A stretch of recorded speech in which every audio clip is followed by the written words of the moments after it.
નમસ્કાર મિત્રો, કે ચેનલમાં આપનું હાર્દિક સ્વાગત છે. હું દિનેશ સિંહ રાઠોડ.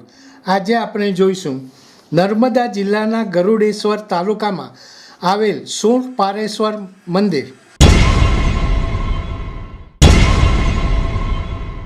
આજે આપણે નર્મદા નદીના ગોરાઘાટ ખાતે આવેલા શૂરપાણેશ્વર મહાદેવજી વિશે વાત કરીશું. પ્રાચીન શૂરપાણેશ્વર મંદિર નર્મદા નદી અને દેવગંગા નદીના સંગમ સ્થાને હાલના સરદાર સરોવર ડેમથી 5 કિલોમીટર ઉપરવાસમાં મણિબિલી ગામ મહારાષ્ટ્ર પાસે આવેલ છે.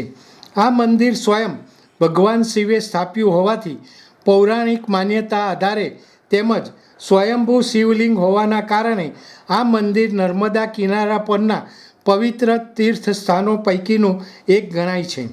હિન્દુ ધર્મના શાસ્ત્રો જેવા કે અગ્નિ મહાપુરાણ, સ્કંદમ મહાપુરાણ, વાયુ પુરાણ અને અન્ય પુરાણોમાં શૂરપાણેશ્વર મંદિરને નર્મદા નદીના કિનારા પરનું પવિત્ર તીર્થધામ ગણવામાં આવ્યું છે. તે ભૃગુતુંગ નામના પર્વતના નામે જાણીતા પવિત્ર પહાડની ખૂબ નજીકમાં હતું અને ગાઢ જંગલો તેમજ શૂરપાણેશ્વર ધોધના નયન મનોહર રમ્ય વાતાવરણ માટે જાણીતું હતું. સ્કંદ પુરાણના જણાવ્યા અનુસાર આ તીર્થ પાપનો નાશ કરનાર પરસી એટલે કે કુહાડી સમાન છે. ભગવાન શિવે અંધકાસુર દૈત્યનો વધ કર્યો હતો, જેના લીધે તેમને બ્રહ્મ હત્યાનું પાપ લાગ્યું હતું. દૈત્યની હત્યાના કારણે ભગવાન શિવના ત્રિશુલ ઉપર લોહીના ડાઘ જે પડેલ હતા તે દૂર થતા ન હતા. શિવજી ભગવાન જંગલમાં ફરતા ફરતા ઉપરોક્ત જગ્યાએ આવ્યા હતા અને ત્યાં જમીનમાં ત્રિશુલનો પ્રહાર કરતા જમીનમાંથી પાણીના ધારા ઉડી હતી. આ પાણી વડે ત્રિશુલ ઉપરના લોહીના ડાઘ દૂર થયા હતા. આમ ભગવાન શિવના ત્રિશુલ ઉપરના લોહીના ડાઘ દૂર થતાં ભગવાન શિવનું શૂર વેદના પાણી દ્વારા દૂર થયા હતા. માટે અહીં મંદિરનું નામ શૂરપાણેશ્વર છે.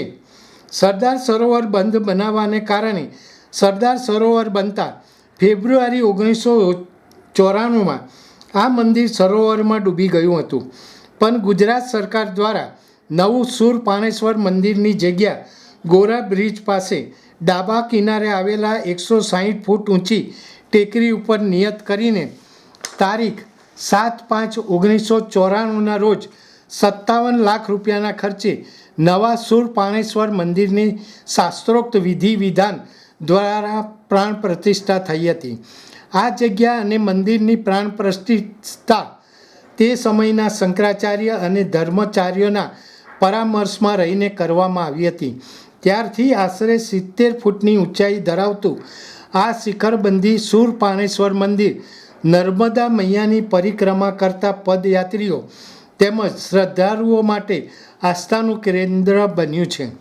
આ વર્ષે તારીખ 29 માર્ચથી 27 એપ્રિલ સુધી યોજાયેલી ઉત્તર વાહિની નર્મદા પંચકોશી પરિક્રમામાં શરૂઆતથી 23મી એપ્રિલ 2025 સુધી અંદાજિત 7,86,925 જેટલા પરિક્રમાર્થીઓએ પરિક્રમા કરી ધન્યતા અનુભવી હતી.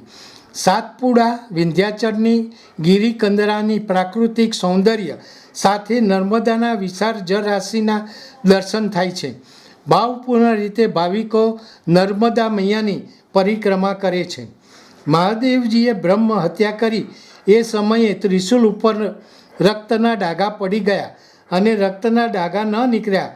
આ માટે બ્રહ્માજીએ આકાશવાણી કરી ભૃગુતંગ નામના પર્વત ઉપર જઈને શૂર ભેદન કરવાની આપને બ્રહ્મપાપથી મુક્તિ મળશે. પુરાણોમાં લેખ અનુસાર ચૈત્રવદ અમાસના રોજ મહાદેવજીએ ત્યાં ભૃગુતુંગ પર્વત પર જઈને શૂર ભેદન કર્યું. ત્યારથી મહાદેવજી લિંગ સ્વરૂપે પ્રગટ થયા, જે શૂરપાણેશ્વરના નામથી ઓળખાય છે. આના લીધે ચૈત્રવદ, તેરસ, ચૌદસ અને અમાસના રોજ મહાદેવજીનો મેળો ભરાય છે. પરંપરાગત રીતે પહેલો મેળો 8/5/1994થી 11/5/1994 દરમિયાન ભરાયો હતો. ત્યારબાદ દર વર્ષે ચૈત્રવદ તેરસથી અમાવસ્યા સુધી મંદિરના પટ્ટાંગણમાં મેળો ભરાય છે. દારિયા નારિયેળ નૈવેદ્ય ચડાવવામાં આવે છે. ખાસ કરીને અમાસના રોજ સૂર પાણેશ્વર મહાદેવથી નર્મદા ઘાટ સુધી પાલખી યાત્રાનો પ્રાગટ્ય ઉત્સવ મનાવવામાં આવે છે.